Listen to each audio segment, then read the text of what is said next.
Week 2 of the 2024 NFL season is here. It is upon us, and I don't know if y'all feel it the same way that I do, but after 1 week of NFL action, I'm sitting back scratching my head like, damn, is what we saw coming out of week 1, is that trend, is that reality, is that blip on the radar, a bad quarterback play, offense is being inefficient, and the stars that we typically rely on to score us fantasy points disappointing.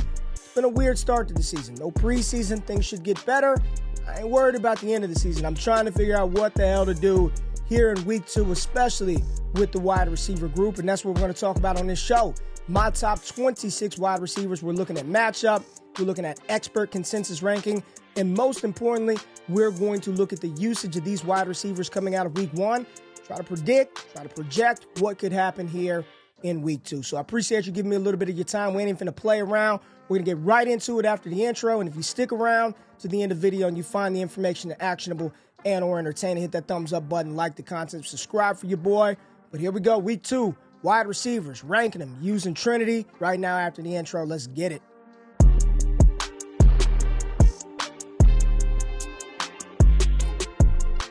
All right, week 2 of the NFL season, let's go. Let's rank these wide receivers 1 through 26, starting off with my big dog at the tip top. Cooper Kupp comes in as my wide receiver 1 on the week. No Puka Nacua. This matchup versus the Rams, the expert consensus rankings has Cooper Kupp as the wide receiver 3. Now, Tyreek Hill was at 1. He played on Thursday, so he's not in here. Versus Arizona. Love this matchup. This is one where I definitely expect Arizona to get things going a little bit more. And in an offense right now with no Puka Nacua, you look at the offensive line is banged up. Matthew Stafford's got to get the ball out of his hands quickly. Cooper Kupp, we know what he can do with Stafford, should be a beneficiary. When you see his Trinity score coming off of week 1, Cooper Kupp was an absolute monster. There it is right there. 8.26 score. Just dominant from this player. 32 fantasy points for Cooper Kupp. This type of usage and utilization should only continue. That score of 8.26, I expect that to be much higher following this week's action. Cooper Kupp comes in as wide receiver 1 for me on the board. At wide receiver 2, we're going to Dallas. CeeDee Lamb comes in at wide receiver 2. The Dallas Cowboys play against the New Orleans Saints this weekend. CeeDee Lamb, the expert consensus wide receiver 2, according to most fantasy analysts. And you look at his score following week 1, 7.93. Very good score. You see it right on that historical threshold line of a wide receiver 3, but it's below the trend line, which tells me there's more to the CeeDee Lamb game, which we all know.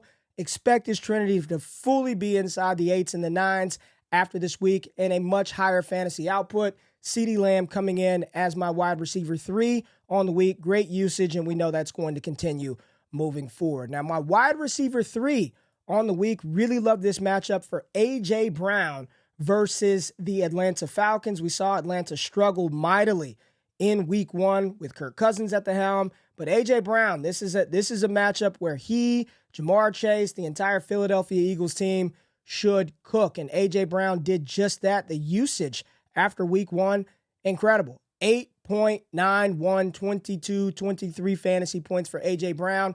This tool is predictive. You can find it on ddfantasyfootball.com. A.J. Brown coming out of last year, his score was incredibly high. So to see this just shows that predictive nature. Over that trend line, A.J. Brown is going to continue to do the damn thing.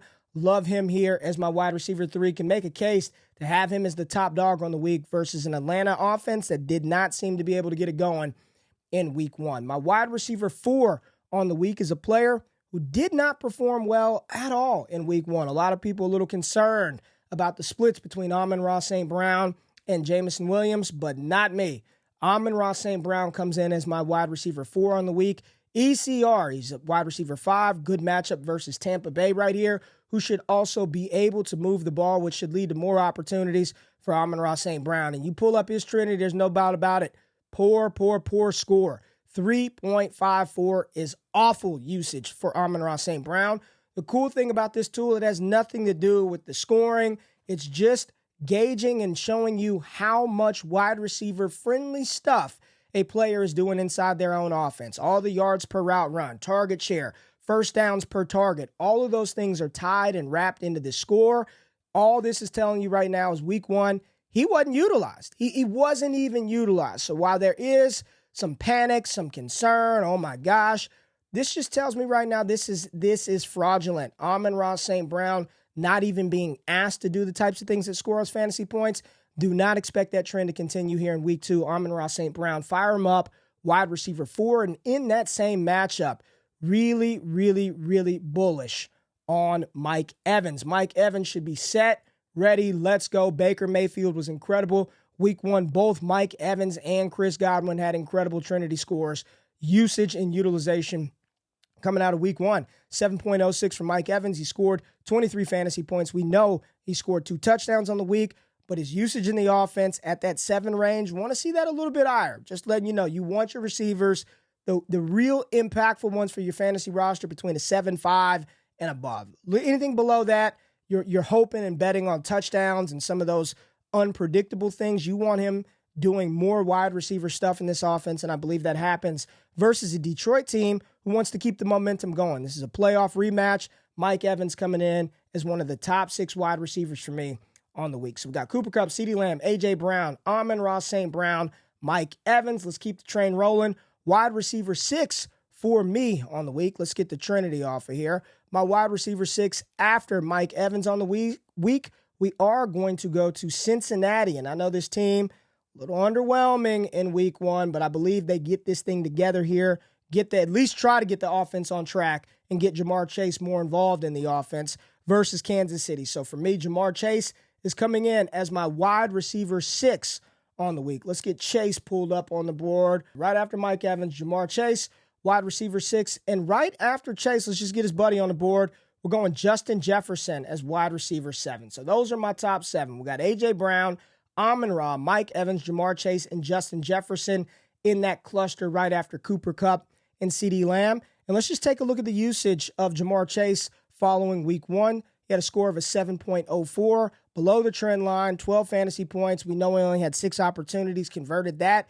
Get Jamar Chase more opportunities, utilizing more Cincinnati. This is not where Chase historically sits, so I'm going to trust that Trinity, that he's being asked to do more wide receiver fantasy-friendly scoring stuff in week 2. Higher score, higher fantasy output. Let's go Justin Jefferson, same score, 7.03, almost 16 fantasy points per game in week 1 for Justin Jefferson. This one is a little trickier because he is above that line, which shows he made the most of his wide receiver opportunities with Sam Darnold. But Justin Jefferson historically is an 8-9 Trinity kind of guy. All that means is he's normally being utilized in his offense a little bit more. Week 1, got the touchdown. Sam Darnold did not shy away from him. But we just want to see a little more Justin Jefferson in week 2, and hopefully we get that. So Jets rounding out that top 7 for me. Let's get through wide receivers 8 through 12. We'll put them up and talk about the Trinity. Rashee Rice coming in at 8. I am very, very bullish on Rashee Rice this week versus Cincinnati. Not that Cam Taylor-Britt needed to give them any more motivation, but there are some sound bites out there that may just motivate Kansas City a little bit more. We're going to go to New York and talk about Garrett Wilson as wide receiver 9 on the week for me, followed by, after Garrett Wilson, Nico Collins from the Houston Texans. Nico Collins coming in at wide receiver 10 on the week for me in week 2. Deebo Samuel, wide receiver 11. And the final player inside of my top 12, Philadelphia wide receiver Devontae Smith in this matchup versus Atlanta. So when you're looking at ECR, Rashee Rice, I'm a little higher than consensus. They have him at 12. Garrett Wilson, I'm a little higher than consensus. Garrett Wilson is at wide receiver 10 on the week. You've got Nico Collins at 11. Deebo Samuel, ECR ratings. Deebo Samuel is wide receiver 8, so I'm a little lower. And a little higher on Devontae Smith, who is currently ranked as wide receiver 17. Now, quickly, let's look at the usage of these guys. And let's start with Devontae Smith. Start with Smitty, what he did in week 1 with Jalen Hurts, 7.25, scored 15 fantasy points. This is what Smitty does. Smitty's going to get more opportunity. This is an offense that should look to keep things going versus an Atlanta defense that allowed George Pickens to get down the field deep with Justin Fields at the helm. So I think Saquon's going to have a big week. Devontae Smith and A.J. Brown, and we got him at wide receiver 3 on the week. So we're expecting a big offensive performance from the Eagles. If they shit the bed, it's not going to be good because Hurts is high, Saquon is high, as well as Devontae Smith and A.J. Brown. Deebo Samuel, another guy, 6.29 Trinity Score, not very good for Deebo. We know he scored the touchdown. You do get some bonuses for a first down, which counts as a touchdown. It's a first down or a touchdown. But this was one where no Christian McCaffrey, potentially again this week. Brandon Ayuk still working his way back. We saw some limited opportunity for Ayuk. Deebo Samuel, want to see some more wide receiver stuff, but he's making the most. He's actually doing above expectation level with the opportunities that he's received. Nico Collins, let's look at his score. 8.22, one of the higher scores on week one. This means that he has been utilized in those high-value situations inside of the Houston offense. One of the cool things about Trinity, y'all, is we know that while you want wide receivers that are getting targeted and you want wide receivers that have a high ADOT, we know that all targets, they're not created equal. The offense, the quarterback, all of those things, those high-value targets, our score takes that into consideration and puts out the distribution of fantasy points based on the fantasy stuff the wide receivers doing to score us points. So there goes Nico Collins, Garrett Wilson as well. I'm expecting a turnaround. Allen Lazard led this team in usage after week one. I expect those things to flip. Allen Lazard was like an 8.8 usage score. Right here, Garrett Wilson, 7.83, 12 fantasy points below the regression line. I completely expect a flip-flop. Garrett Wilson to be in those 8s from a usage standpoint. If he's being utilized more than he was last week, the fantasy points should follow. And then Rashee Rice, folks. This was Trinity Fine 101 last year with Rashee Rice. Perfect distribution. Look at this. Look at the plot right on the trend line. He maximized the wide receiver opportunities that he got. Scored 17 fantasy points, 8.28. Got the Cincinnati Bengals this week.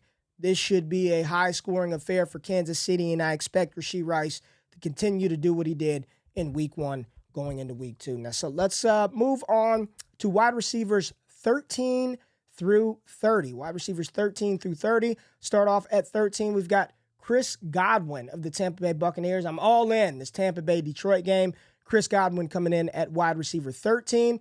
Brandon Ayuk, San Francisco 49ers, other receiver, coming in at wide receiver 14 on the week for me. And then we got the rookie.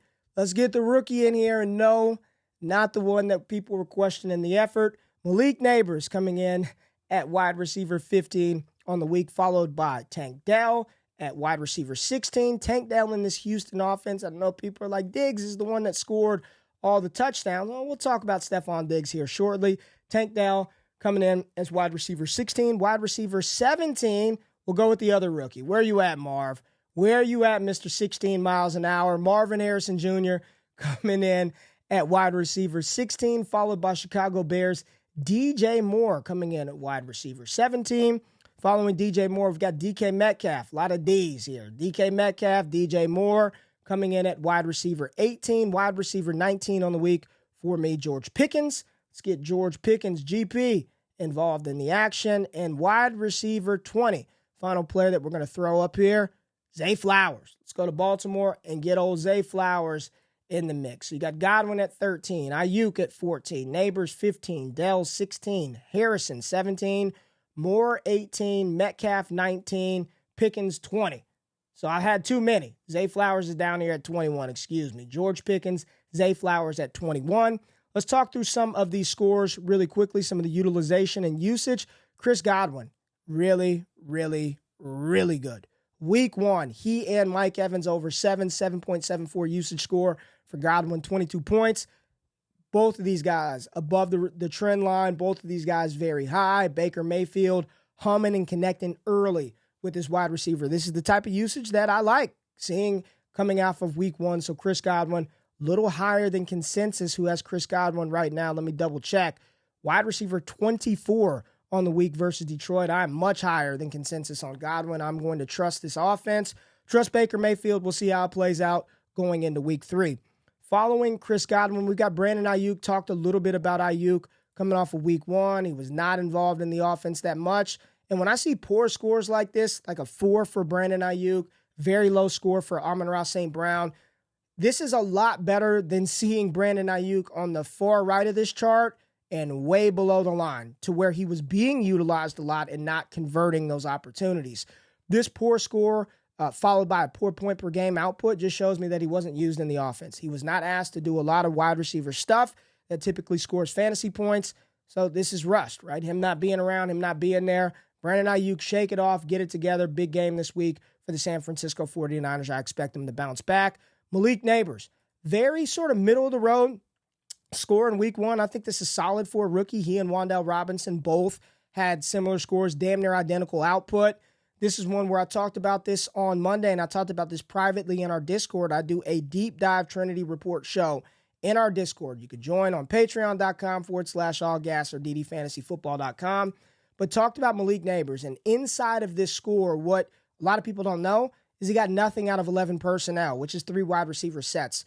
Wan'Dale Robinson, 11 of his 12 targets came out of 11 personnel. Malik Neighbors only was throwing the ball when there were 2 wide receiver sets and 2 tight ends on the field. 12 personnel, didn't get anything out of the slot either. So as we move forward with this Giants offense, I will be paying attention to where they align Neighbors. Does he play more in the slot, or is he only in 2 wide receiver sets on the outside?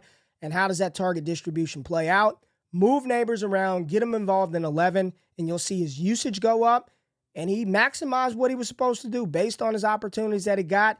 Pretty much scored in line with the rest of the NFL. Now we got Tank Dell right here. Similar, poor 5 score, but you know what?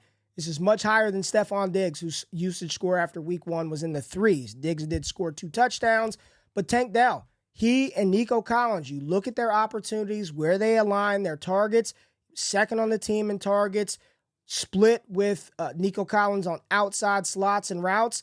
This is one where the usage, I expect that to pick up for Tank Dell. He's not going to be on the field in 2 wide receiver sets a ton, but Tank Dell in a good offense. CJ Stroud didn't play his best game in week 1. I expect a better performance out of Tank here in week 2. Now I got to move myself out of the way. Marv with a 1.4 effort, game plan, first game jitters. I'm erasing the memory bank of Marvin Harrison Jr. following week 1. Things will get better versus the Rams. He has definitely fallen down the rankings. Wide receiver 18, ECR, I've got him right there at wide receiver 17, so a little above. He just wasn't used. This score is just telling me he was not used. It was not a failure of them trying to throw him the ball and him not being open. They didn't even give him the opportunity. So Marv, run a little faster, get some targets thrown your way, and we'll see how this thing shakes out here in week 2. Marv, wide receiver 17 on the week for me. DJ Moore was utilized a lot. Caleb Williams was just very bad. Scored us 10 fantasy points, 7.2 score for DJ Moore. Not bad, below the regression line, which just shows you, below that trend line, which just shows you should have done a little bit more, should have had some more fantasy output based on his usage, but we know that was Caleb Williams' 93 yards, which really contributed to that. You know, when you see receivers below the trend line and high scores, there was probably something going on with the efficiency of that quarterback play that contributed to that score, the point per game output being so low, but the score being so high. Conversely, if you see a very high fantasy output and a low score, buyer beware. That could be a player who's living off of efficiency, but I can tell you unequivocally, without even looking at the stats, he's not being asked to do a lot of wide receiver fantasy scoring shit in their own offense. DK Metcalf, let's look at his score again. Poor, 4.4, wasn't asked to do a lot in the offense. You just have to bank on it improving in week 2. George Pickens was asked to do quite a bit in week 1 with his 8.3 score. Only 13 fantasy points below the trend line, so hopefully Justin Fields can play a little better or give him some more opportunity in the red zone to convert some of those targets and usage into some points. And then let's move on to wide receiver 21, which I already talked about, Zay Flowers. And his week 1, I mean, he got you above what he was probably expected to do with that 4.6 score. He got you 11 fantasy points. Hey, Zay Flowers, Baltimore, y'all just need to get it together. Establish a run, make the play action effective, get Zay Flowers the ball, get him involved. Wide receiver 21 on the week for me. All right, let's go to wide receiver 22, and we're going to fly out to L.A., talk about Devontae Adams, whose score after week 1, 6.01, 10.9 fantasy points. He did what the opportunities allowed him to do. That's what this is telling me. A 6 score for Adams. This is historically nowhere near his range. Quarterback play is bad, so you have to really take into account, even if he does get the targets, what the quality is going to look like. Difficult matchup versus Baltimore this week as well. Adams on the week, ECR, wide receiver 22. So I'm right in line with expert consensus rankings there. Devontae Adams, my wide receiver 2-2 on the week. All right, let's go wide receiver 23, and I'm excited to talk about this player. Wide receiver 23 had the highest usage Trinity score on the week coming off of week 1, and I am talking about Detroit Lions' second wide receiver, Jameson Williams, with a score of 9.62. His usage was incredible. Now, the cool thing about Trinity, Cooper Kupp outscored him with 32 points, but this tool does not just give you who scores the most fantasy points. It's showing you who's being utilized in their offense based on the routes, their target share, their first downs per target, who's asked to do the wide receiver type shit that's going to score us fantasy points, and nobody did more in week 1. Downfield stuff, converting those targets, air yard share, then Jameson Williams is 9.62. Really happy for him. I don't anticipate him having a 9.62 score again, which is elite type usage, but I don't expect Jameson Williams to also go to way, fade the dust, and be relegated to the bench. The Detroit Lions, man, they're trying to get this team tooled up and ready to go on a Super Bowl run. You need Jameson Williams. So J-Mo cracking my top 24 wide receivers this week. And when I look at ECR, where they've got J-Mo at, wide receiver 30, so still not all the way bought in. Cowards out there. Throw Jameson Williams in there, top 24 wide receiver on the week. Let's finish out with the final 3 wide receivers. At number 24, Chris Olave versus Dallas. Chris Olave, again, week 1, pathetic score. But when you see a player like Olave, who is historically in the low 8s to the mid 8s, you see a 1.84, this just tells me they didn't even try to get him the ball. He just was not involved in the game plan for whatever reason. So this is probably more blip than trend. Not tripping, not worried about Chris Olave. At wide receiver 25, we're going to go back to Houston to finish out those Texans pass catchers. We had Nico Collins, and that's that third tier, wide receivers 8 through 12. Tank Dell in the wide receiver 13 through 20 range. And Stephon Diggs, wide receiver 21 through 26 range. I have him right outside that top 24, right at wide receiver 25. Expert consensus rankings on the weeks has Diggs at wide receiver 28. And when I look at Diggs, it's simply just a usage thing. He's going to be utilized in the red zone. He's an elite separator, and he can win down there, veteran. But at 3.68, again, low score, high above the trend line. This is saying that in week 1, Diggs was not asked to do the type of wide receiver stuff that Tank Dell or Nico Collins were asked to do inside their offense. He scored a bunch of points, but he wasn't the one getting the high-value targets, running the high-value routes. I just want to see how this usage is going to shake out in Houston. It feels like Nico Collins is who he is and who he's going to be. We kind of know that. But this Diggs-Dell thing is going to be something interesting to track and follow coming off of week 2. And most people stop there, top 25. I had to throw one more in there. We got to go top 26 because I wanted to squeeze this player in here. And I'm talking about Kansas City Chiefs wide receiver X-Worthy, Xavier Worthy, who Cameron Taylor-Britt, cornerback from the Cincinnati Bengals, called out today that said yesterday said he's a speed guy. Runs in a straight line, you put hands on him, he's 100 pounds, he can't do shit. X-Worthy versus Cincinnati, a motivated and very petty Patrick Mahomes, probably wanted to go out there and put on a show versus the Cincinnati Bengals team. I like X-Worthy. His usage in week 1 kind of looks a little Diggs-ish, right?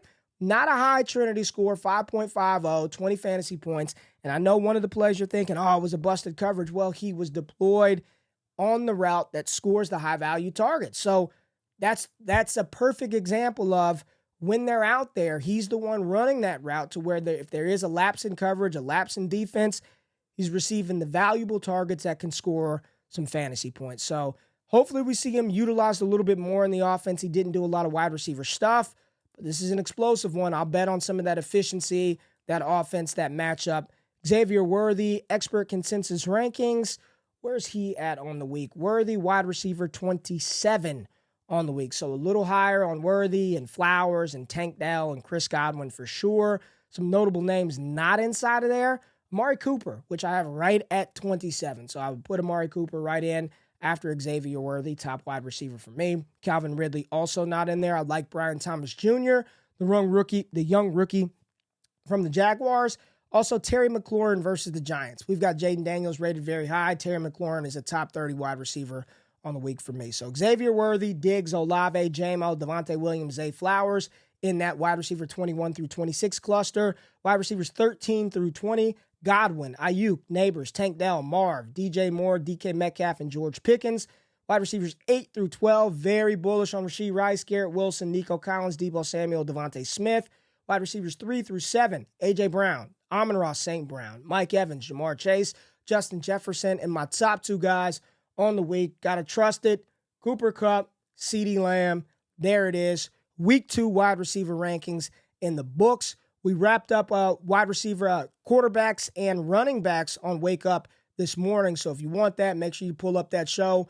Did that this morning. JRich and I went through the running backs and the quarterbacks on the week.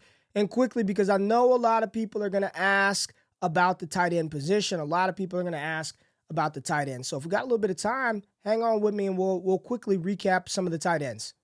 All right, here go the top 10 tight ends that I have on the week. And you got to remove Jonnu Smith, and we can't talk anything about who played the Dolphins and the Bills, Dalton Kincaid. So they're not in these mix. Got Sam Laporta as tight end 1, followed by Trey McBride. And yes, surprise, surprise, Mark Andrews is the tight end 3. I think the squeaky wheel gets the grease. All the fear and panic. I love me some Isaiah Likely as well, but I got Andrews as tight end 3 on the week, followed by George Kittle and Travis Kelce, rounding out that top 5. Brock Bowers, hey, get it done, young man, versus Baltimore. Evan Ingram, I'm a little higher than consensus on this one. No Myles Garrett in the Cleveland matchup. Should be good for Evan Ingram, not having to chip on that DN too much if Garrett is out. 2 DNPs, I believed in practice. Kyle Pitts at 8. I just am a sucker for pain. Don't ask me why I have Kyle Pitts at 8 because I do not trust Kirk Cousins at all. Did not have Drake London inside of my top 30 wide receivers. Juwan Johnson, I don't believe Derek Carr is going to be able to push the ball downfield a ton on Dallas's defense. Get the ball out quickly to Juwan Johnson. And if you think Taysom Hill is the tight end, sub him out for him as well. But I do have Isaiah Likely at tight end 10. Don't think he's going off the field. They need another pass catching option in Baltimore. Dalton Schultz potentially hurt. Not gonna crack this lineup.